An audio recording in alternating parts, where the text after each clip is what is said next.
यांचं आश्वासन। तर नाशिकमध्ये वसंत गीते यांचं कार्यालय तोडलं जातंय। ठाकरे गटाचे माजी आमदार वसंत गीते यांच्या कार्यालयावर तोडक कारवाई, अतिक्रमण विभागाने ही कारवाई केली आहे। मुख्यमंत्री एकनाथ शिंदे यांच्या आदेशानंतर अनधिकृत बांधकामांवर बुलडोझर चालवला जातोय आणि नाशिकमध्ये वसंत गीते यांच्या कार्यालय देखील तोडण्यात आलेलं आहे। काही वेळापूर्वी पाहिलं आपण तर वसंत गीते सुधाकर बडगुजर या ठिकाणी दाखल झाले होते। मुंबई नाका परिसरामध्ये वसंत गीते यांचं हे कार्यालय आहे। हे अनधिकृत ठरवून पालिकेनं त्यावर बुलडोझर चालवलाय। वसंत गीते हे नाशिकमधील ठाकरे गटाचे माजी आमदार आहेत। नाशिकच्या कार्यालय परिसरामध्ये आता मोठा बंदोबस्त तैनात करण्यात आलेला आहे। मुंबई नाका परिसरामध्ये मोठ्या प्रमाणात पोलिसांचा बंदोबस्त आहे आणि पोलिसांच्या बंदोबस्तामध्ये वसंत गीते यांच्या कार्यालयावर बुलडोझर चालवला जातोय। अतिक्रमण विभागाने ही कारवाई केली आहे।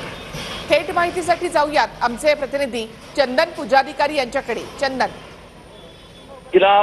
नाशिकच्या मुंबई नाका परिसरात शिवसेना ठाकरे गटाचे जे नेते आहेत वसंत गीते त्यांच्या कार्यालयाचं अतिक्रमण जे आहे ते या ठिकाणी काढण्याचं काम सुरू आहे।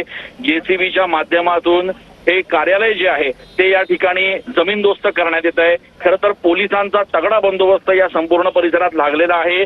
ठाकरे गटाचेच नाही तर संपूर्ण महाविकास आघाडीचे जे पदाधिकारी आणि कार्यकर्ते आहेत त्यांची मोठी गर्दी मुंबई नाका परिसरात झालेली आहे आणि एकूणच या कारवाईच्या पार्श्वभूमीवर प्रचंड मोठ्या प्रमाणात पोलिसांचा बंदोबस्त जो आहे तो तैनात करण्यात आलेला आहे। माजी आमदार आहेत वसंत गीते आणि त्यासोबतच ठाकरे गटाचे नेते आहेत। एकूणच या कारवाईनंतर खरं तर हा वाद जो आहे तो थेट पक्षांमध्ये होण्याची शक्यता आहे, कारण जे कार्यकर्ते या ठिकाणी उपस्थित आहेत ते भाजपच्या नेत्यांच्या विरोधात या ठिकाणी घोषणाबाजी देत असल्याचं बघायला मिळतंय। त्याच्यामुळे या संपूर्ण कारवाईचे पडसाद आगामी काळाच्या राजकारणामध्ये निश्चितपणे बघायला मिळतील अशी परिस्थिती सध्या बघायला मिळतेय। एकूणच मुंबई नाका परिसरात वसंत गीते यांचं जे कार्यालय आहे जे अतिक्रमणात येत आहे त्या कार्यालयावर ही थेट कारवाई पहिल्यांदा अशा पद्धतीने होते आहे आणि त्याच्यामुळे या एकूणच कारवाईचे येणाऱ्या दिवसांमध्ये काय पडसाद उमटतात हे बघणं देखील महत्त्वाचं ठरणार आहे।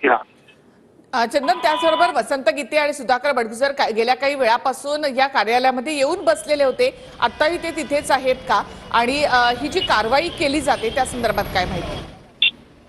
निखिला, खरं तर मुंबई नाका परिसरात वसंत गीते यांचं संपर्क कार्यालय गेल्या अनेक वर्षांपासून आहे। मात्र गेल्या काही वर्षांमध्ये या कार्यालयाच्या विरोधात पक्षीय पातळीवर देखील मोठ्या प्रमाणात तक्रारी झाल्या होत्या। भाजपच्या काही नेत्यांनी हे कार्यालय जमीनदोस्त करावं यासाठी निवेदनं दिलेले होते। आता मात्र थेट कारवाई अशा पद्धतीनं होत असल्यामुळे या ठिकाणी तणावाची परिस्थिती निश्चितपणे निर्माण झालेली आहे। वसंत गीते यांच्यासोबत ठाकरे गटाचे इतर नेते जे आहेत ते उपस्थित आहेत, त्यासोबतच काँग्रेस आणि राष्ट्रवादी शरद पवार गटाचे पदाधिकारी देखील या ठिकाणी उपस्थित आहेत।